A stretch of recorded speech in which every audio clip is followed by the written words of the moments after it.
पुराने ज़माने की बात है कि मुल्क सासान में एक ताजर रहता था। उसका एक ही बेटा था जिसका नाम आरीस था।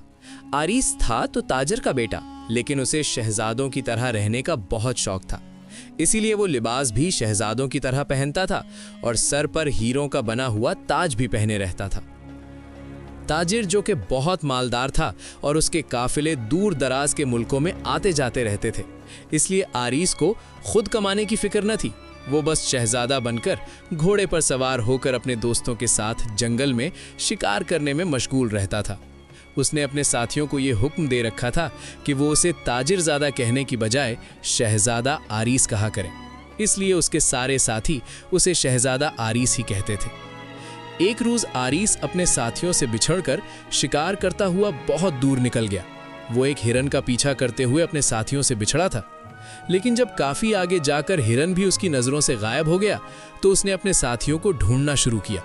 लेकिन दूर दूर तक घोड़ा दौड़ाने और ऊंची ऊंची आवाजें लगाने के बावजूद भी उसे अपना कोई भी साथी नजर ना आया। फिर उसने सोचा कि जंगल से निकलकर किसी आबादी की तरफ जाया जाए ताकि वो अपने शहर का पता मालूम करके वहां सही सलामत पहुंच सके, क्योंकि वो जानता था कि उसके साथी भी उसे तलाश करने के बाद आखिरकार अपने घरों में चले जाएंगे। अभी वो किसी आबादी की तरफ जाने के लिए मुड़ा ही था कि अचानक एक मोटा और मजबूत सा रस्सा एक दरख्त की तरफ से उसकी तरफ आया और पलक झपकते ही वो उसकी गर्दन में लिपट गया और खुद ब खुद उसमें गिरा भी लग गई। झटका लगते ही आरीस का जिस्म खुद ब खुद ऊपर उठता हुआ चला गया और घोड़ा भी तेजी से दौड़ता हुआ उसके नीचे से निकल गया। आरएस की जोरदार चीख निकली और उसे यूं महसूस हुआ जैसे उसका दम घुट गया हो, लेकिन उसने खुद को मरने से बचाने की कोशिश करते हुए दोनों हाथों से रस्सी को पकड़ लिया था। इससे उसकी गर्दन का दबाव कम हो गया और उसका सांस बहाल हो गया। अब वो सोच भी सकता था और देख भी सकता था। उसने देखा कि रस्सी का दूसरा सिरा आसमानों से लटकता हुआ कहीं गायब हो गया था और वो इस रस्सी से हवा में लटकता हुआ तेजी से एक सिमत चला जा रहा था।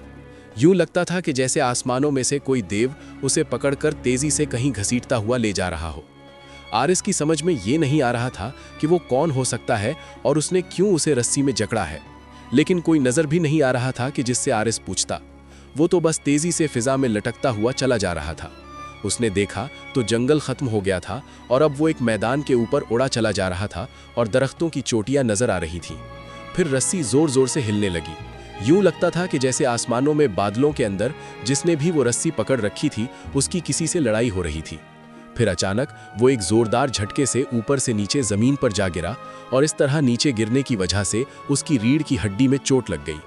उसके ऊपर से नीचे गिरने और इस तरह चोट लगने की वजह से उसके मुंह से बेख्तियार चीखें निकलने लगी, लेकिन उसने रस्सी को दोनों हाथों से वैसे ही पकड़ा हुआ था, क्योंकि अगर वो रस्सी को छोड़ देता तो झटके की वजह से उसका दम घुट जाता और वो वहीं मर जाता। लेकिन जमीन पर पड़े पड़े चंद लम्हों बाद वो रस्सी खुद ब खुद ढीली हो गई और आरिस ने एक हैरत अंगेज वाकया देखा। उसने देखा कि रस्सी के दूसरे सिरे पर जो बादलों में गायब हो रहा था, इसके साथ कोई साया नीचे आने लगा। क्योंकि वो साया बहुत ऊंचा था, इसलिए आरीस उसे पहचान न सका। लेकिन जैसे ही वो साया नीचे आया तो आरीस ने उसे पहचान लिया। ये एक बहुत खूबसूरत परी थी जो रस्सी का सिरा पकड़े उड़ती हुई नीचे चली आ रही थी। जैसे जैसे वो नीचे आती जा रही थी, रस्सी की लंबाई खुद ब खुद कम होती जा रही थी और रस्सी का दूसरा सिरा भी परी के हाथ में गायब होता जा रहा था।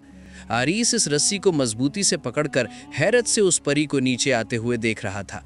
थोड़ी देर बाद वो परी नीचे जमीन पर उतर आई और उसके हाथ में और आरीस के हाथ में मौजूद रस्सी फौरन गायब हो गई। और उसके बाद आरीस को यूं महसूस हुआ कि जैसे उसकी कमर में महसूस होने वाला वो शदीद दर्द वो भी गायब हो गया। आरीस फौरन उठकर खड़ा हो गया। परी उसके सामने खड़ी मुस्कुरा रही थी। बहुत शुक्रिया अच्छी परी, लेकिन ये रस्सी कैसी थी? आरीस ने मुस्कुराते हुए पूछा। मेरा नाम सानिया परी है, तुम कौन हो? परी ने पूछा। मैं इस मुल्क का शहजादा आरीस हूँ, आरीस ने जवाब दिया। परी शहजादे का जवाब सुनकर चौंक पड़ी। ओह, तुम शहजादे हो? फिर तो तुम इस शहजादी परी की मदद कर सकते हो। सानिया परी? वो कौन है? आरीस ने हैरान होकर पूछा। सुनो शहजादे, मैं कोहे काफ की शहजादी परी की खास कनीज हूँ। शहजादी परी पिछले 2 सालों से शदीद बीमार है और कोहे काफ के हकीमों ने इसका बहुत इलाज किया। चुनाचे कोहे काफ के बादशाह ने एक बहुत बड़े नजूमी को बुलाकर शहजादी के बारे में पूछा तो नजूमी ने हिसाब लगाकर बताया कि शहजादी को ये बीमारी एक जंगल में खास फूल सूंघने की वजह से हुई है और अब शहजादी को सिर्फ एक ही सूरत में आराम आ सकता है कि उसे चांदनी फूल की खुशबू सूंघाई जाए। और ये फूल एक रासीफ जादूगर के कब्जे में है और वो जादूगर एक वीरान पहाड़ी के अंदर अपने महल में रहता है। उसने जादू के जोर से अपने महल के गिर्द एक ऐसा हिसार कायम कर रखा है कि उसका महल किसी को नजर नहीं आता और ना ही कोई उसके महल में अंदर दाखिल हो सकता है, सिवाय इसके कि जिसको ये रासिफ जादूगर अंदर आने की इजाजत दे। लेकिन रासिफ जादूगर सख्त तन्हाई पसंद जादूगर है। वो ना खुद महल से बाहर निकलता है और ना ही किसी को अपने महल में आने की इजाजत देता है। उस नजूमी ने यह बताया है कि कोई शहजादा ही उसके महल में जा सकता है, क्योंकि वो अक्लमंद शहजादों को बहुत पसंद करता है और शहजादा उसे इस बात पर राजी करे कि वो चांदनी फूल दे दे तो फिर ही शहजादे की जान बच सकती है, वरना नहीं।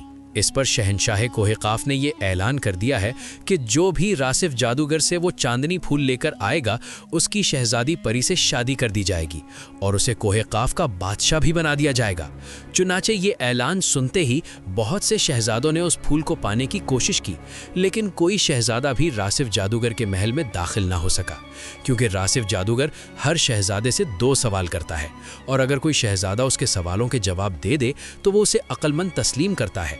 लेकिन आज तक कोई भी उसके सवालों का जवाब नहीं दे सका, इसलिए उसने महल के अंदर जाने की किसी शहजादे को इजाज़त नहीं दी और शहजादे की जान को बेहद खतरा लाहिक हो गया है। चुनाचे मैं किसी शहजादे की तलाश में निकली तो रास्ते में मैंने एक देव को रस्सी से बांधकर तुम्हें ले जाते हुए देखा।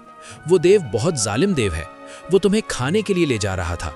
वो ऐसा ही करता है और वो उस जादू की रस्सी से इंसानों को इस तरह बांध कर ले जाता है और अपनी गार में ले जाकर खा जाता है।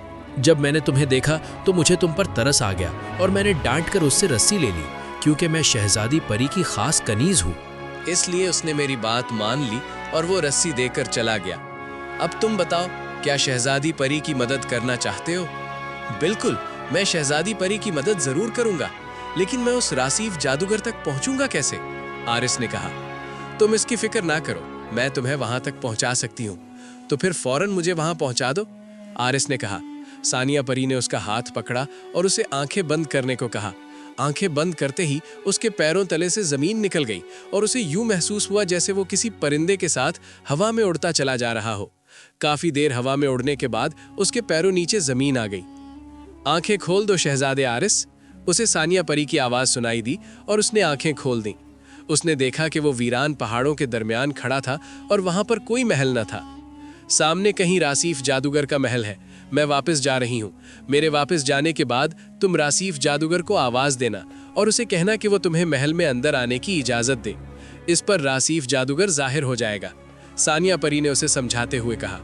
आरिस ने हाँ में गर्दन हिला दी और फिर सानिया परी उड़ती हुई उसकी नजरों से गायब हो गई।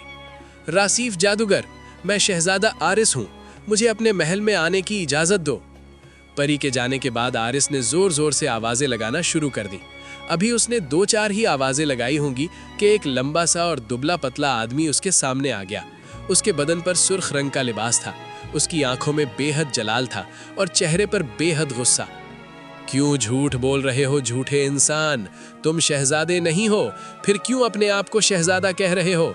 इस आने वाले ने, जिसका नाम रासीफ जादूगर था, चीखते हुए कहा। आरिस ने कहा, तुम्हारा नाम रासीफ जादूगर है? हाँ, मेरा नाम रासीफ जादूगर है और मुझे झूठ से बहुत नफरत है। तुमने झूठ क्यों बोला? मैं तुम्हें इबरतनाक सजा दूंगा, तुम्हें जलाकर राख कर दूंगा, रासीफ जादूगर ने गुस्से भरे लहजे में कहा। मेरी बात सुनो रासीफ जादूगर, क्या तुम पैदाइशी जादूगर हो या तुमने जादू कहीं से सीखा है? पैदाइशी जादूगर कोई कैसे हो सकता है? मैंने जादू सीखा और मैं जादूगर बन गया, रासीफ जादूगर ने हैरत भरे लहजे में कहा। सुनो, मैंने भी तुम्हारी तरह शहजादगी सीखी और शहजादा बन गया, फिर ये झूठ कैसे हुआ? आरिस ने जवाब दिया। तो रासीफ जादूगर हैरान रह गया। क्या कह रहे हो? शहजादगी कैसे सीखी जा सकती है?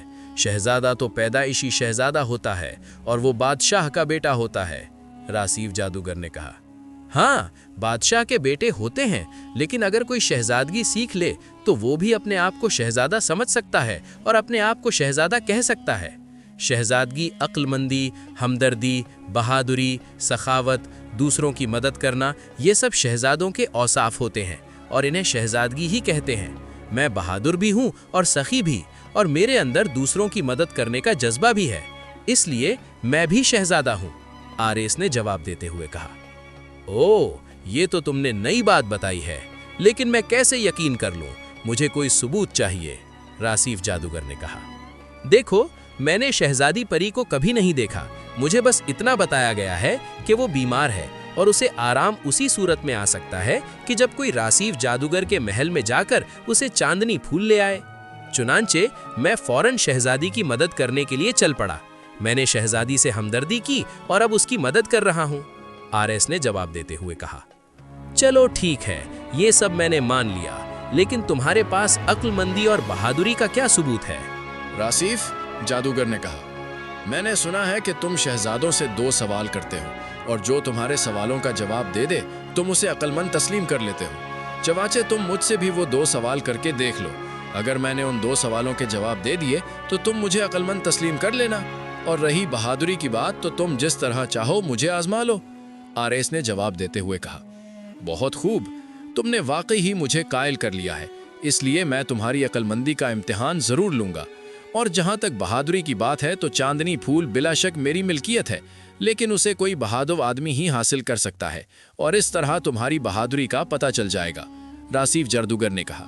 आरएस ये बात सुनकर बहुत खुश हुआ। ठीक है, मैं जवाब देने के लिए तैयार हूं, आरएस ने कहा। मेरा पहला सवाल यह है कि वो कौन सा दरख्त है जो सिर्फ एक बार ही फल देता है, उसका कोई बीज भी नहीं होता और ना ही उसकी कलम लगाई जाती है, और वो फिर भी पूरी दुनिया में मौजूद है, रासीफ जादूगर ने कहा। और आरएस उसका जवाब सुनकर बेख्तियार हंस पड़ा। ये तो तुमने बच्चों जैसा सवाल पूछा है, रासीफ जादूगर। मैं तो सोच रहा था कि न जाने तुम कितना मुश्किल सवाल पूछोगे, आरएस ने हंसते हुए जवाब दिया। आज तक कोई भी उस सवाल का जवाब नहीं दे सका जिसे तुम बच्चों जैसा सवाल कह रहे हो। तो सुनो अपने सवाल का जवाब। ये सिर्फ केला का दरख्त है, ये सिर्फ एक बार ही फल देता है और उसके बाद खत्म हो जाता है। इसका बीज भी नहीं होता और ना ही इसकी कलम लगाई जा सकती है। जब केला का दरख्त फल देकर सूख जाता है तो इसकी जड़ में से खुद ब खुद दूसरा पौधा निकल आता है और वो बड़ा होकर फल देता है, और इस तरह हर साल एक नया पौधा उगता है, आरएस ने जवाब देते हुए कहा।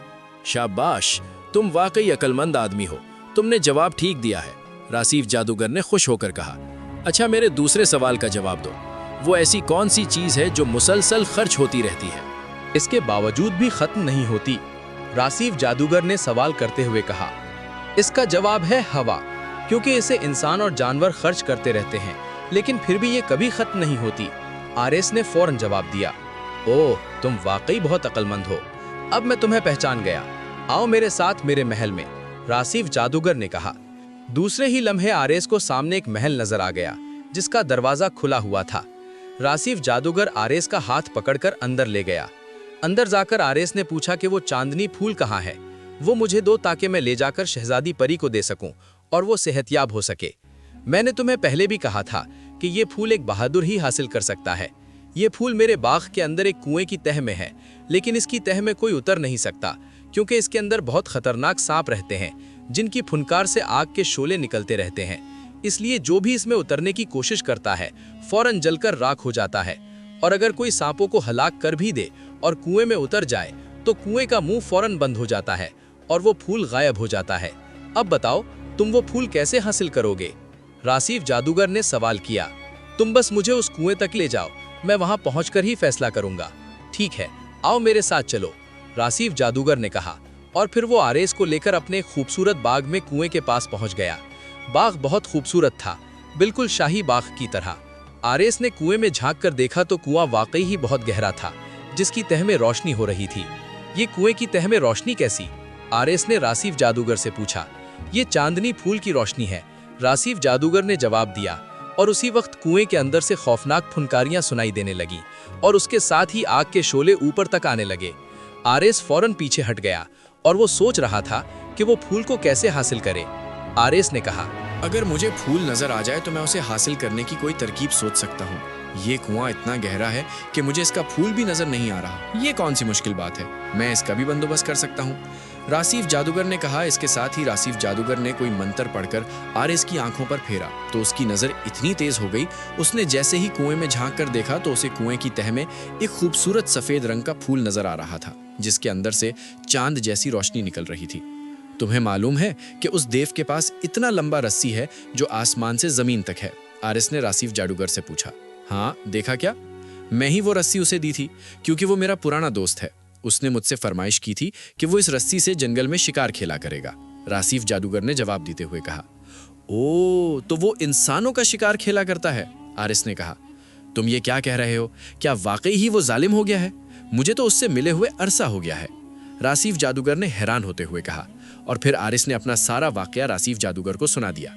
अगर ये बात है तो मैं इसी लम्हे उससे वो रस्सी वापस ले लूंगा, रासीफ जादूगर ने ये कहा और अपने दोनों हाथ फिजा में उठा दिए और जोर जोर से कोई मंत्र पढ़ने लगा।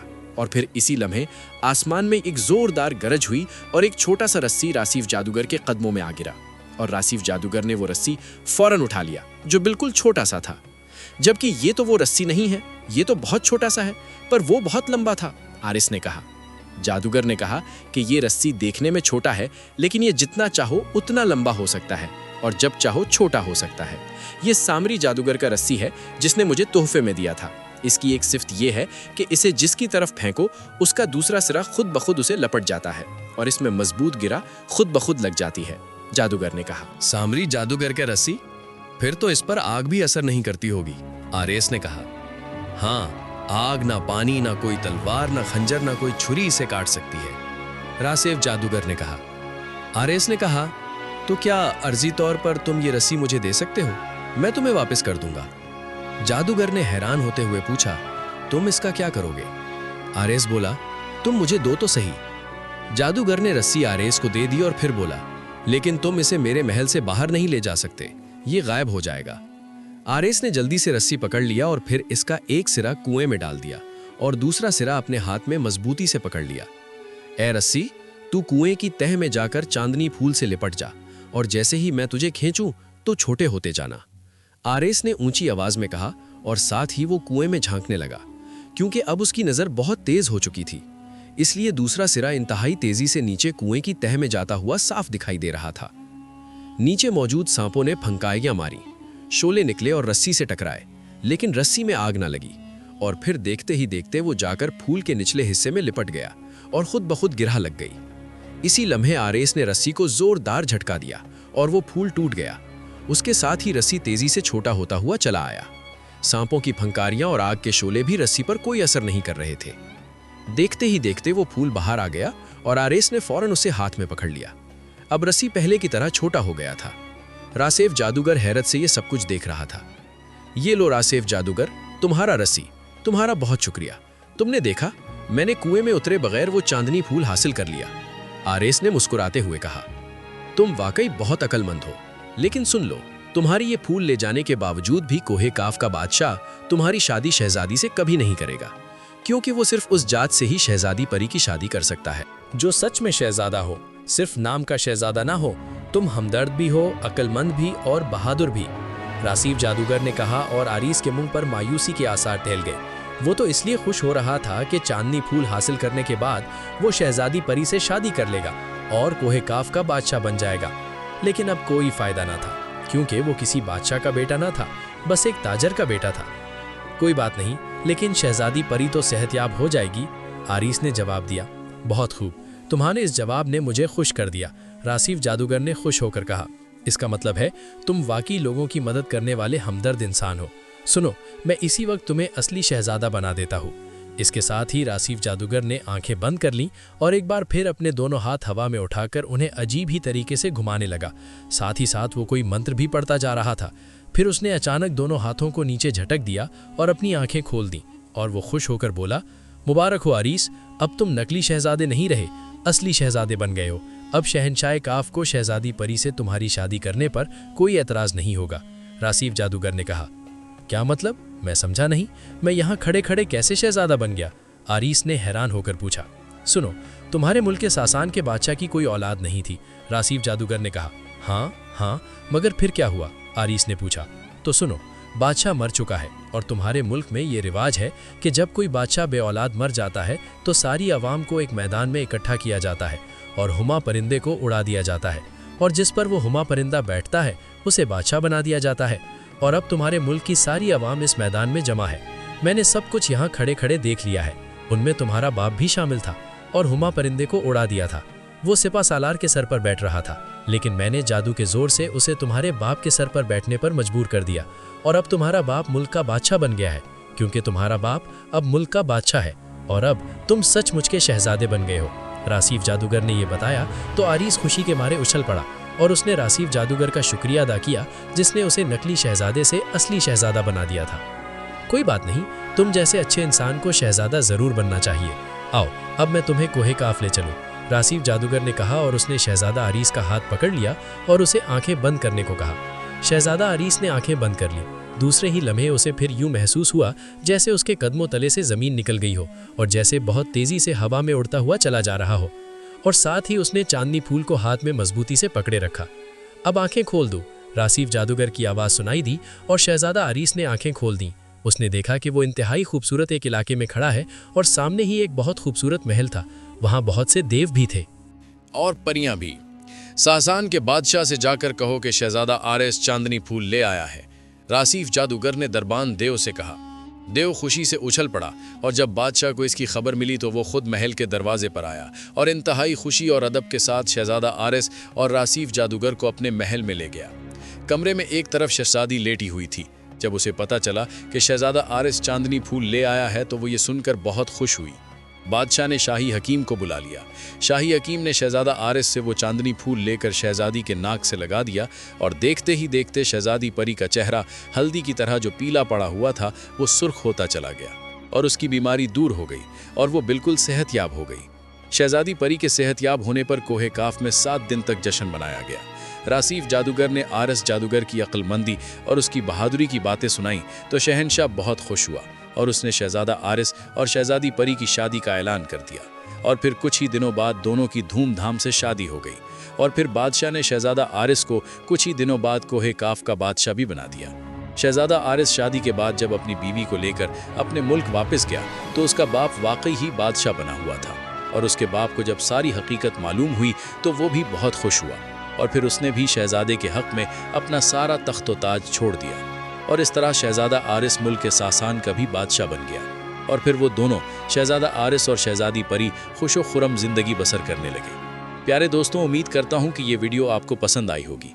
अगर वीडियो अच्छी लगी हो तो कमेंट्स में अपनी राय का इजहार ज़रूर कीजिएगा। हमारे चैनल को सब्सक्राइब कर दीजिएगा।